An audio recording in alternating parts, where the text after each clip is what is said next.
setelah semester 2, dimulai semester 2 ini yaitu pelajaran ke-15. Pelajaran ke-15 ini adalah as-sanatul khamisatu minal hijrah, tahun ke-5 Hijriyah. Bisanatul khamisati minal hijrah, pada tahun ke-5 Hijriyah terjadi perang Dumatul Jandal. Perang Dumatul Jandal ini tidak sampai terjadi pertempuran. Kenapa? Karena li'annahu haraba man fiha. Orang-orang yang ada di Dumatil Jandal sudah pergi melarikan diri terlebih dahulu, melarikan kampungnya. Wataraku masyatahum, mereka meninggalkan harta kekayaan mereka. Wa ghanimaha al-muslimuna, orang-orang Islam kemudian menganggapnya sebagai ghanimah. Wa fiha hadasat ghazwatu Bani Mustalik. Yang kedua, pada tahun ke-5 Hijriah juga terjadi perang Bani Mustalik. Siapa Bani Mustalik itu? Bani Mustalik adalah alladzina tajamma'u li muharabatil muslimin. Orang-orang yang bersekutu, berkumpul dan bersepakat untuk memerangi umat Islam. Para santri, Bani Mustalik itu adalah julukan anak cucu Judzaimah bin Sa'ad. Jadi Judzaimah bin Sa'ad ini dijuluki Bani Mustalik. Anak keturunannya dijuluki Bani Mustalik. Nah, anak cucu Judzaimah bin Sa'ad ini mempunyai kesepakatan, mereka berkumpul dan mempunyai kesepakatan merencanakan memerangi umat Islam. Maka sebelum mereka memerangi umat Islam, mereka masih merencanakan, mereka masih mempersiapkan tentaranya, peralatan perangnya, strateginya mereka susun. Umat Islam terlebih dahulu menyerang mereka. Kharaja ilaihimur Rasulullah sallallahu alaihi wasallam bi jam'in katsirin. Mereka didatangi umat Islam dengan jumlah tentara yang, jadi sebelum mereka siap benar, sebelum mereka menyerang umat Islam, mereka didahului, didatangi oleh umat Islam dengan jumlah yang sangat banyak. Fa'asabahum, mereka dapat dikalahkan. Wasabal muslimuna nisa'ahum, maka kemudian umat Islam menawan perempuan-perempuan mereka, warijalahum, laki-laki mereka, wa dzurriyyatahum, anak cucu mereka. Wa amwalahum, dan juga kekayaan mereka. Wa qatalu minhum, pada perang Bani Mustalik ini dari mereka terbunuh 10 orang. Wa asarruhum jami'ahum, sedangkan sisanya ditahan oleh umat Islam. Wa kana minal asra, ada di antara tawanan perang, ya, Barratu bintu Raisihim, ada seorang perempuan bernama Barroh. Barroh itu siapa? Barroh adalah pimpinan anak perempuan dari kepala suku mereka. Fatazawwajaha Rasulullah sallallahu alaihi wasallam, maka Rasul menikahi Barroh, anak perempuan kepala suku mereka itu. Kemudian wasamaha Juwairiyah, kemudian namanya diganti menjadi Juwairiyah. Para santri, ketika mereka mengetahui Bani Mustalik, anak keturunan Judaimah bin Sa'ad ini mengetahui bahwa Nabi Muhammad SAW menikahi anak perempuan kepala suku mereka, maka mereka semuanya masuk Islam. Aslamu jami'uhum, mereka semuanya masuk Islam. Wasaru aunan, kemudian mereka menjadi salah satu pilar Bani Mustalik atau anak keturunan Judaimah bin Sa'ad ini menjadi satu pilar pertahanan kekuatan umat Islam. Ba'da an kanu a'da'ahum, yang sebelumnya mereka adalah merupakan musuh umat Islam. Pelajaran ke-16, hadisul ifki, alias berita bohong, berita hoax. Para jamaah Rasul sallallahu alaihi wasallam min nisaihi fi ghazwati Bani Mustalik. Pada perang Bani Mustalik, Rasul sallallahu alaihi wasallam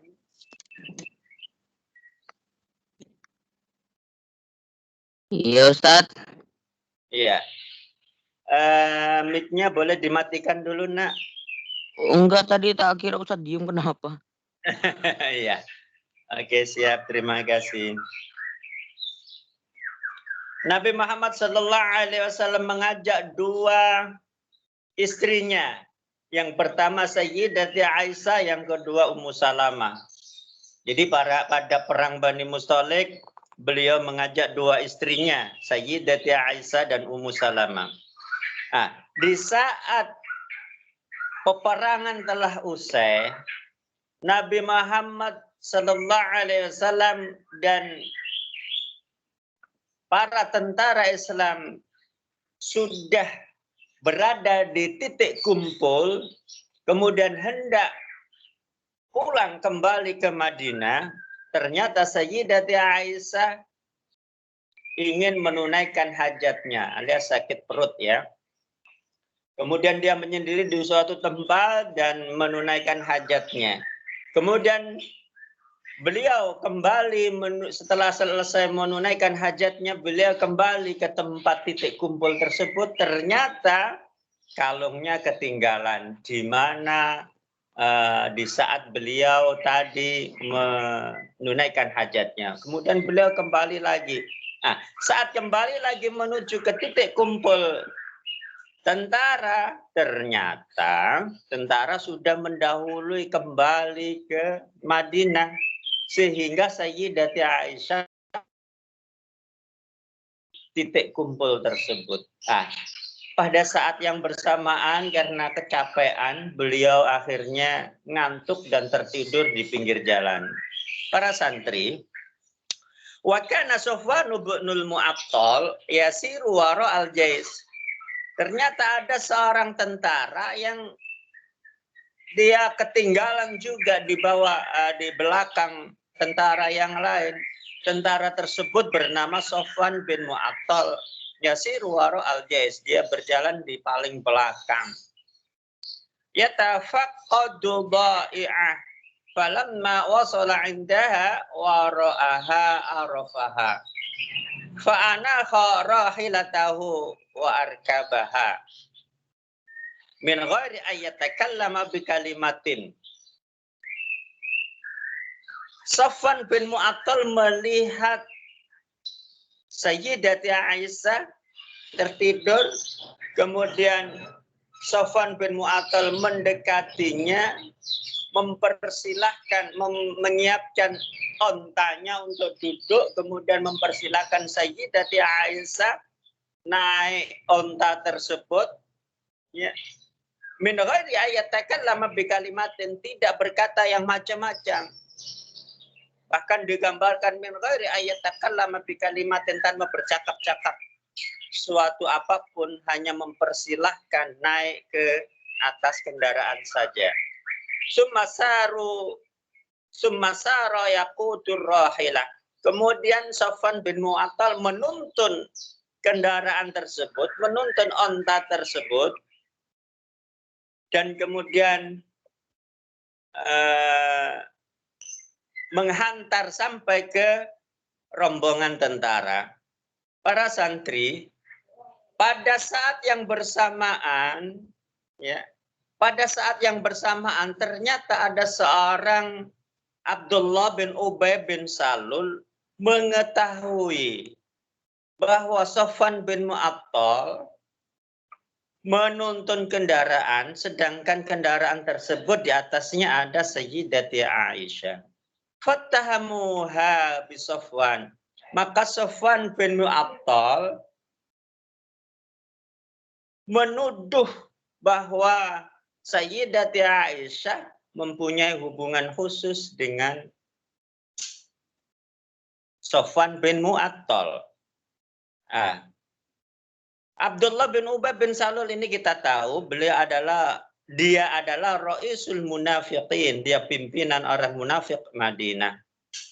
Dia sangat benci dengan Rasulullah SAW dan perkembangan Islam.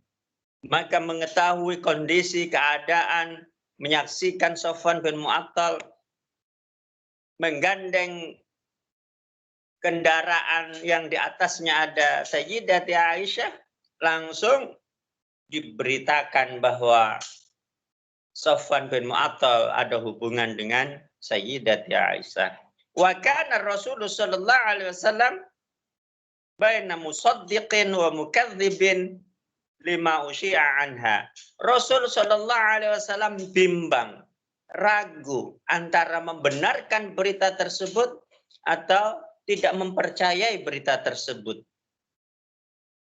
Hatta nazalat ayatu bara'atiha bisuratin nur. Maka turunlah ayat tentang terbebasnya Sayyidati Aisyah dari tuduhan dan fitnah yang disampaikan oleh Abdullah bin Ubay bin Salul, yaitu surat An-Nur ayat 11. Maka fafarihar Rasulullah sallallahu alaihi wasallam dengan adanya pemberitahuan dari Allah Subhanahu wa taala, dari yang Maha tahu ini, yang Maha melihat ini, maka Rasul sallallahu alaihi wasallam menjadi senang dan kemudian mengkabarkan berita tersebut, berita tentang terbebasnya Sayyidati Aisyah, tentang berita hoax tersebut kepada Sayyidati Aisyah. Wa amara bijaldin man sarraha bil ifki thamanina jaldah. Kemudian Rasul sallallahu alaihi wasallam menginstruksikan, memberikan suatu aturan, undang-undang, barang siapa yang tetap menyiarkan, barang siapa yang tetap menyampaikan berita hoax yang dibuat oleh Abdullah bin Ubay bin Salul, yaitu tentang berita bohong mengenai Sayyidati Aisyah dan Sofwan bin Mu'attal, maka akan mendapatkan hukuman. Apa itu hukumannya? Yaitu bijaldin, dengan diberi hukuman cambuk sebanyak samanina jaldah, 80 kali cambukan. Maka dengan berjalannya waktu tertangkaplah 3 orang yang menyebarkan berita hoax di masa Rasulullah sallallahu alaihi wasallam. Wa hum Hamnah bin Jahshin. Yang pertama adalah Hamnah bin Jahshin. Ini saudara dari Zainab binti Jahshin. Wa Mistah bin Usasah, yang kedua adalah Mistah bin Usasah, dan yang ketiga adalah Hasan bin Sabit. Itulah 3 orang yang tetap menyebarkan berita hoax di masa Rasulullah sallallahu alaihi wasallam, menyebarkan berita bohong di masa Rasulullah sallallahu alaihi wasallam, yang kemudian mendapat hukuman sebanyak 80 kali cambukan. Para santri, pelajaran ke-17, Perang Khandaq. Ghazwatul Khandaq. Fisanatil khamisah, pada tahun ke-5 Hijriah juga, hadatsat ghazwatul Khandaq, terjadi perang Khandaq. Waktu sama bil Ahzab, dan disebut juga perang Ahzab. Para santri, kenapa perang tersebut disebut perang Khandaq, perang parit? Karena Rasulullah SAW menggunakan strategi menggali parit di sekeliling Madinah untuk benteng pertahanan umat Islam. Dan disebut perang Ahzab karena musuh pada saat itu adalah orang-orang yang bersekutu. Kabilah-kabilah kafir yang ada di Madinah bersekutu dengan orang-orang Yahudi. Mereka berkumpul dan bersepakat untuk memerangi umat Islam. Jumlah mereka sebanyak asyrata alafi rajulin, 10.000 tentara. Jadi mereka mengepung Madinah, sedangkan umat Islam menggunakan strategi bertahan dengan menggali parit. Mereka mengepung Madinah selama 15 hari. Selama 15 hari. Yar'isuhum Abu Sufyan bin Harb. Pimpinan mereka, pimpinan perang Khandaq dari pihak lawan adalah Abu Sufyan bin Harb. Para santri, Rasul Shallallahu Alaihi Wasallam menggunakan strategi bertahan menggali parit ini adalah bisyarati Salman Al-Farisi. Atas usulan Salman Al-Farisi. Wastamarra al-hisaru khamsata asyara yauman ila an tafarraqat kalimatul ahzab. Orang-orang kafir Quraisy yang berjumlah 10.000 tentara itu mengepung umat Islam selama 15 hari sampai porak-poranda, sampai hilanglah, sampai hancurlah kalimat sekutu itu.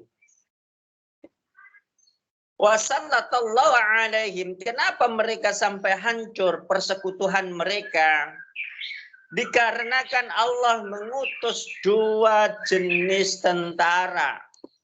Satu jenis tentara berupa rihan syadidatan, berupa angin kencang, berupa angin tornado, berupa angin puting beliung menghantam mereka.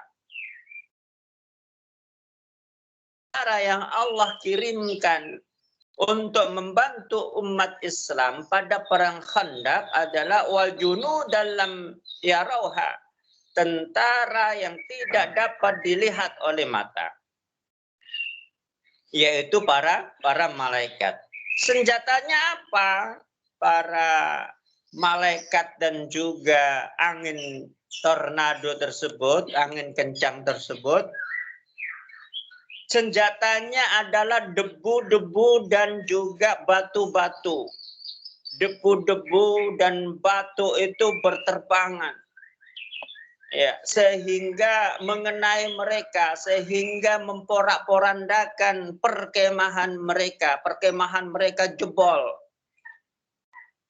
Dan bahkan dikisahkan periuk-periuk, panci-panci mereka, wajan-wajan mereka juga hanyut hilang. Karena diserang oleh angin rihan syadidatan. Dan juga mereka diserbu oleh debu-debu dan juga dilempari batu oleh para malaikat. Sehingga mereka melarikan diri di saat malam hari. Para santri, pelajaran ke-18, ya ada catatan pada peperangan Khandaq ini ada seorang kafir yang bernama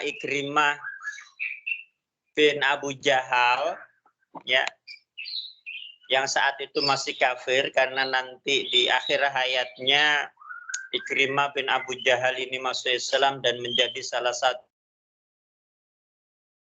panglima yang syahid di perang Yarmuk, ya, di masa kekhalifahan Umar bin Khattab. Banu Quraidah. Jadi pada materi ke-18 adalah tentang perang Bani Quraidah. Oh ya, Ustaz sampai lupa untuk catatannya tadi. Ikrimah bin Abu Jahal ini sempat masuk melalui parit yang dibuat umat Islam bertahan. Namun umat Islam kemudian menghujani anak panah Ikrimah bin Abu Jahal ini, sehingga Ikrimah bin Abu Jahal mundur kembali dan melarikan diri. Ya. Para santri yang dirahmati oleh Allah Subhanahu wa taala, Ghazwatu Bani Quraidah, perang Bani Quraidah. Siapa Bani Quraidah itu? Banu Quraidah qaumun min Yahudil Madinah. Bani Quraidah adalah suatu kaum dari Yahudi Madinah. Khanu al-uhuda fi ghazwatil Khandaq. Mereka mengkhianati perjanjian pada perang Khandaq. Perjanjian perang Khandaq itu adalah tidak saling memerangi antar mereka, tidak saling mengganggu antar mereka, dan bahkan saling menjamin keamanan di antara mereka. Bila dari orang-orang kafir, orang-orang Yahudi diserbu, diserang, diganggu oleh kelompok lain, maka umat Islam ikut menjadi bagian dari orang-orang kafir tersebut. Artinya membela umat orang-orang kafir dan Yahudi. Begitu juga apabila umat Islam diganggu oleh kelompok lain, maka umat Islam akan dibela oleh orang-orang Yahudi dan orang-orang kafir. Pada saat itu perjanjiannya. Namun orang-orang Bani Quraidah azharu al-adawata lil muslimin. Orang-orang Bani Quraidah ini sudah memunculkan, menampakkan permusuhannya kepada umat Islam. Maka Rasul Shallallahu Alaihi Wasallam keluar bersama tentara wa ma'ahu salah satu alafin, bersama dengan 3.000 tentara untuk menggerebek mereka, karena mereka sudah mengkhianati perjanjian pada perjanjian perang Khandaq. Fahasarahum 25 lailah. Maka umat Islam mengepung mereka selama 25 hari. Jadi pada perang Khandaq umat Islam dikepung selama 15 hari, sedangkan umat Islam mengepung mereka fahasarahum 25 lailah. Mereka dikepung umat Islam selama 25 hari pada perang Bani Quraidah. Fasallamu ba'daha, maka orang-orang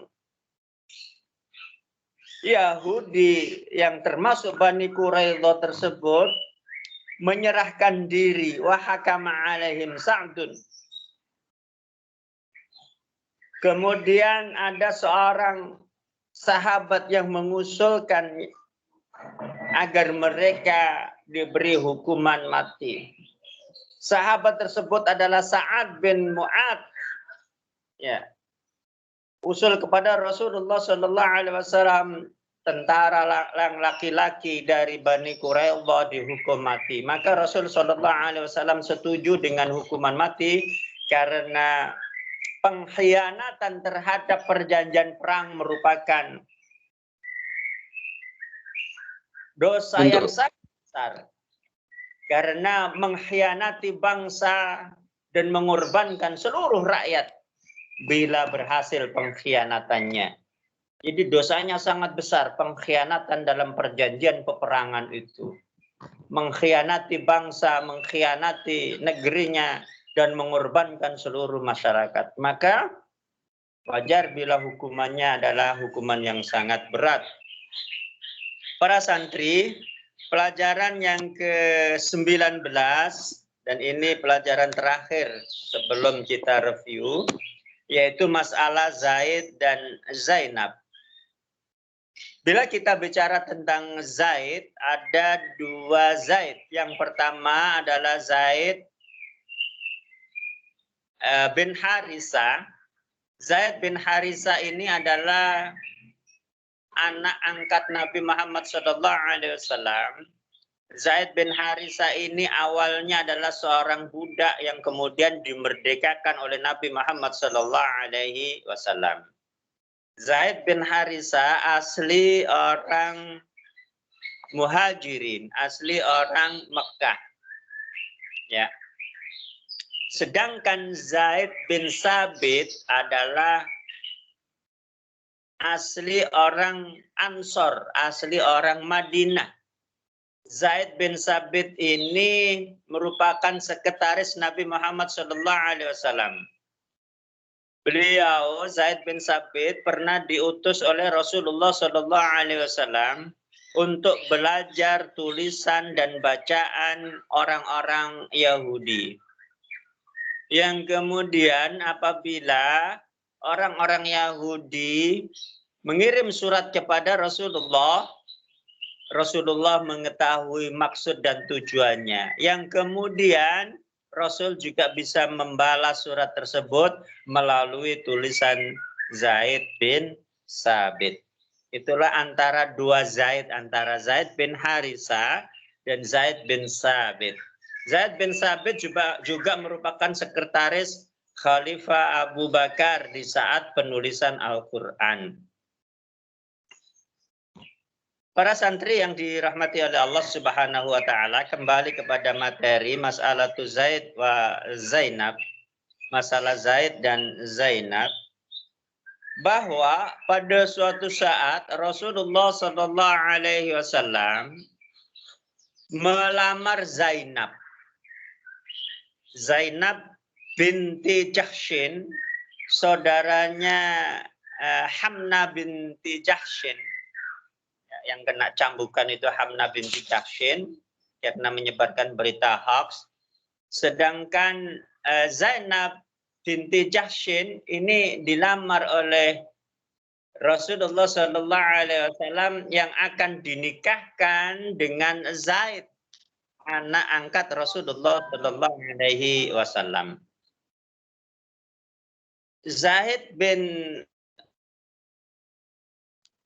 Zaid bin Muhammad karena merupakan anak angkat Rasulullah SAW. Para santri yang dirahmati oleh Allah Subhanahu wa taala, ketika Rasulullah melamar Zainab untuk dinikahkan dengan Zaid bin Harisa, ternyata Zainab binti Jahshin ini menolak lamaran Rasulullah SAW. Keluarganya juga sepakat untuk menolak lamaran Rasulullah SAW. Maka turunlah firman Allah yang menyindir Zainab binti Jahshin tersebut dan keluarganya. Allah berfirman dalam surat Al-Ahzab ayat 36. Ustaz ulangi, Al-Ahzab ayat 36. Yang berbunyi, a'udzubillahi minasyaitonirrajim, wa ma kana limu'minin wala mu'minatin idza qadallahu wa rasuluhu amran ayyakuna lahumul khiyara min amrihim. Tidaklah layak bagi seorang mukmin laki-laki maupun mukmin perempuan apabila Allah dan Rasulnya telah memutuskan sebuah perkara, orang mukmin laki-laki dan perempuan tadi memberi keputusan yang berbeda dengan keputusan Allah dan Rasulnya. Jadi apabila ada Allah sudah memutuskan suatu perkara, orang mukmin tidak pantas untuk memberi keputusan yang berbeda dari keputusan Allah dan Rasul-Nya. Wa may ya'sillaha, dan barang siapa yang bermaksiat kepada Allah wa rasulahu dan Rasul-Nya, faqad dhalla dhalalan mubina, maka dia termasuk sesat dengan kesesatan yang nyata. Jadi yang dimaksud bermaksiat kepada Allah dan Rasul-Nya adalah menyelisihi keputusan Allah dan Rasul-Nya. Para santri yang dirahmati oleh Allah Subhanahu wa taala, setelah turun firman Allah surat Al-Ahzab ayat 36 tersebut yang menyindir keluarga Zainab binti Jahsyin, ya. Anda dzalika qabilu, mereka kemudian menerima lamaran Rasulullah sallallahu alaihi wasallam karena takut dianggap sebagai orang yang bermaksiat kepada Allah dan Rasul-Nya. Fadakhala 'alaiha Zaidun, maka Zaid dan Zainab menikah, ya. Walakinnaha sarat taftakhiru 'alaihi bi syarafiha wa nasabiha. Tapi Zainab setelah menikah dengan Zaid, senangnya menceritakan tentang kehebatan keluarganya. Senangnya menceritakan tentang kemuliaan keluarganya. Bagaimana rumahnya, peralatan rumah tangganya, masakannya yang mewah-mewah, sering diceritakan. Bagaimana keluarganya yang sangat terpandang, sering diceritakan kepada Zaid bin Harithah ini. Sebagai seorang suami, kadang akhirnya dia merasa tersinggung. Wah, dia tidak bisa memberikan kehidupan yang lebih layak.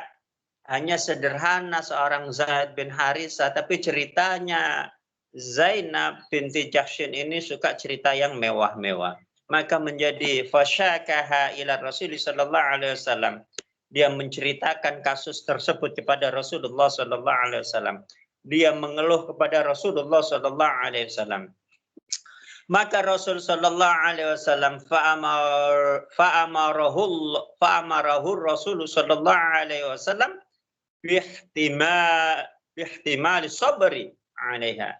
Harap menghadapi Zainab binti Jahsyin ini dengan kesabaran. Harus dengan sabar menghadapi Zainab binti Jahsyin ini. Fasabara hatta dhaqat nafsuhu. Awalnya Zaid bin Harithah ini merasa sabar, tapi kemudian tetap menjadi beban bagi dirinya.